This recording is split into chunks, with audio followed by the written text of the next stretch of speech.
Hello everyone, in this video we're going to discuss health literacy and the associated assigned readings from class. So let's just get right into it and we'll see if we can keep this video a little shorter. So we will be covering literacy and health literacy, the difference between the two. That is a little bit from the DeWalt article. And then we're also going to discuss health literacy as an asset or as a risk. That's coming from the Nutbeam article. And then also that's going to transition us into talking a little bit about the health belief model. This was not from your assigned readings, but it's always useful to have a reminder about this. Some of you may have heard of this before, especially if you've taken a class with me before, but we're going to apply it here to the current readings.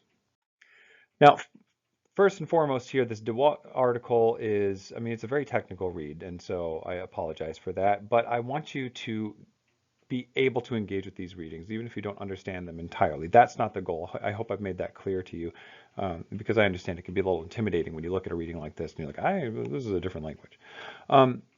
But essentially what they're looking at here is they did a systematic review of existing literature, right? People have studies that they perform on literacy and health, and they did this systematic review at some point to kind of answer questions about health literacy and say, well, people keep talking about this health literacy thing.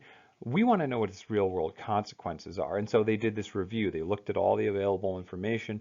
Well, much of it. They have some selection criteria, which means the logic by which they pick the studies to look at. But overall, they're looking at this big body of research and saying, here's what we can tell about health literacy. One, low literacy, meaning like reading, writing skills. That's not just a problem for education. It has real world health consequences. And that's what they're talking about in this article.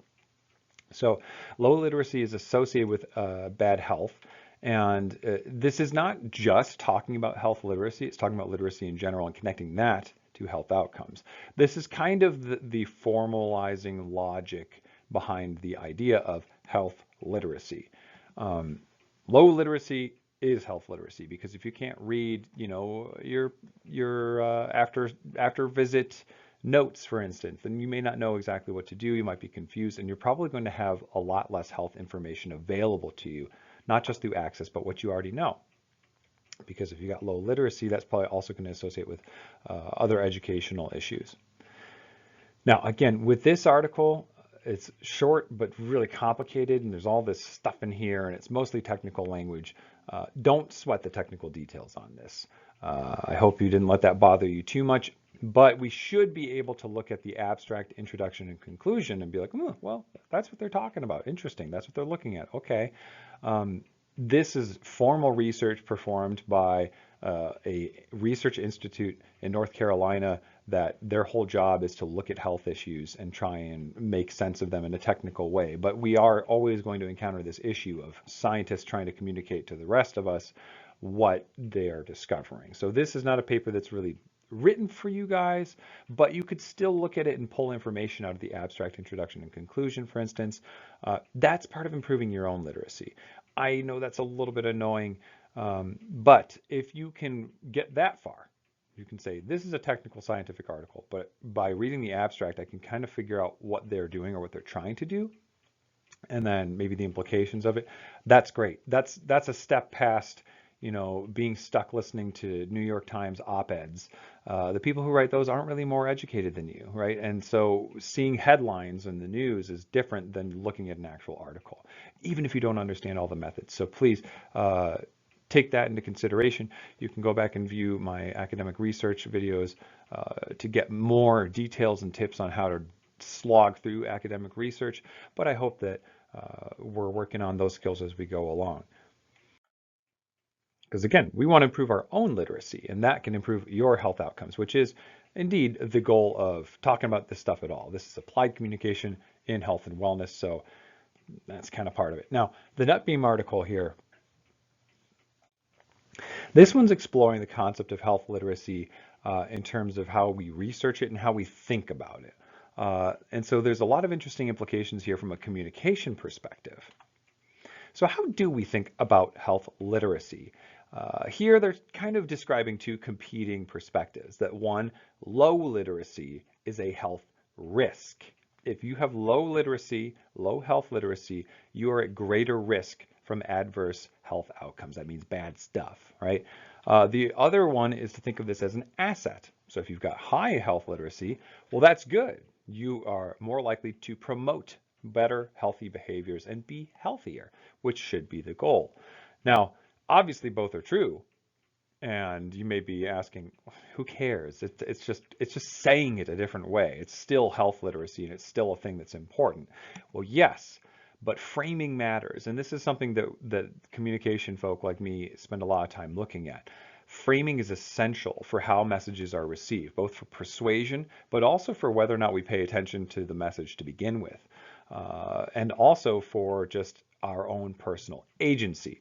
That leads me to consider to explore what we want to talk about with the health belief model. Is a good way of thinking of this as well. So, but essentially, these two competing perspectives, I mean, they're not really competing, but there's two different perspectives on health literacy. Why are they talking about it in this way? Well, we spend a lot more time talking about it as health risk rather than an asset. Talking about it as risk would mean that we're saying low literacy, again, hurts your health outcomes. An asset meaning that higher health literacy means you can promote health. So there's a little reminder of what they are talking about, these two perspectives. And the thing is, we talk more about it as risk than asset. Why does that matter? Well, that's not just a research thing. This matters in real life as well.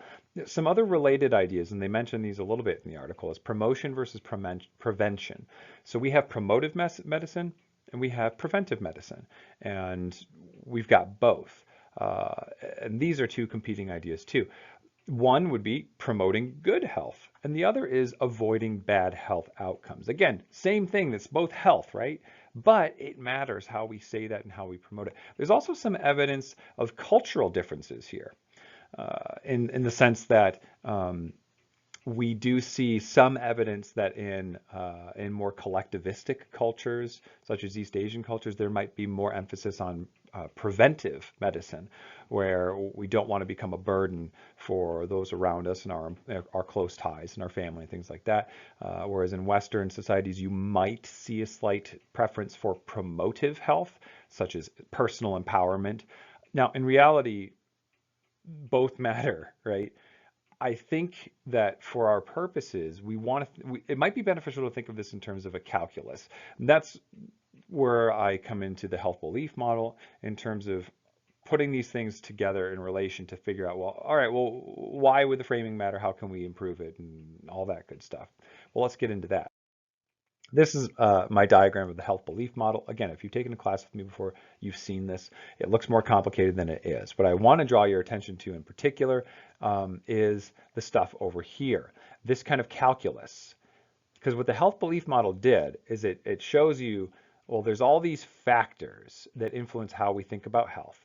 And they influence our perceived susceptibility and our perceived seriousness of the disease.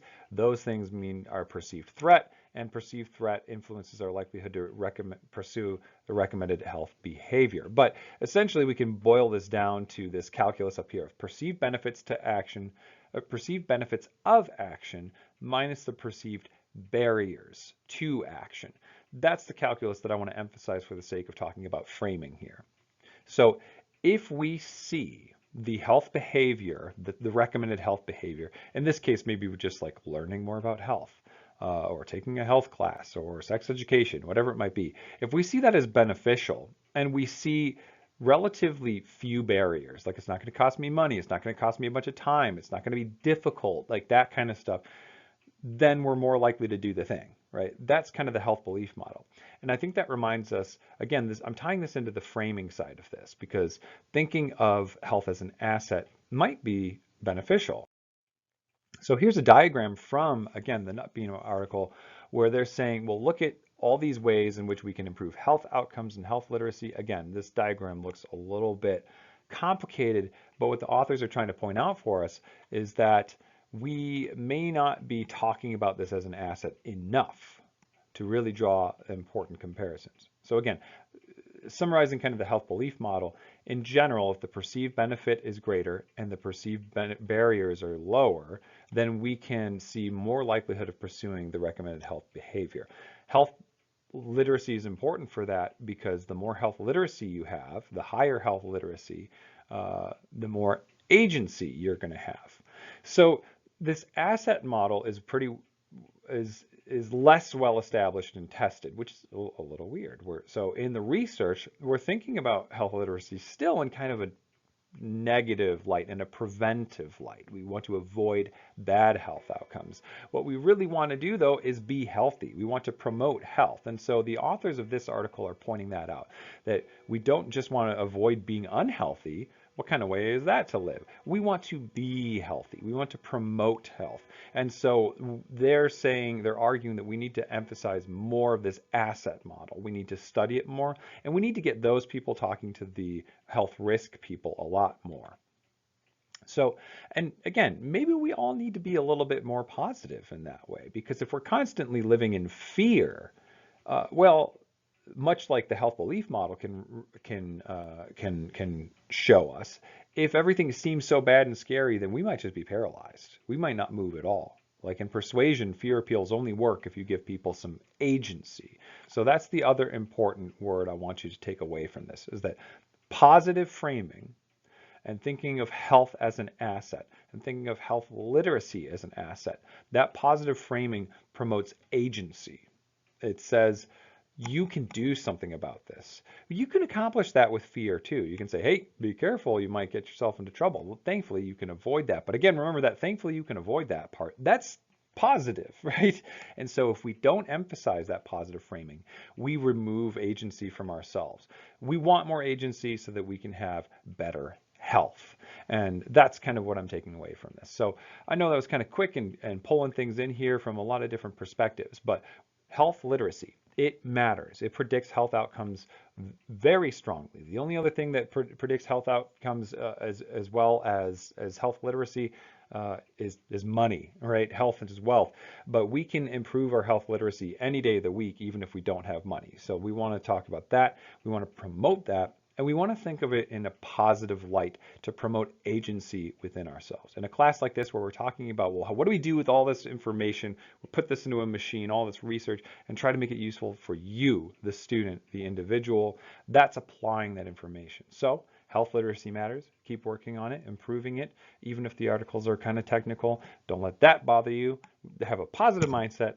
Look at the abstract and the conclusions, take what you can from it, and think about health in terms of something that you have control over. And if we try and communicate that to others, that can help improve their health as well. You might want to take that one to your final project, but I hope that's enough, and I hope that helps you figure out some of these technical ideas. Good work as usual in your discussions. I appreciate all of your thoughts and feelings there. I hope this helped a little bit, and I'll see you in the next video.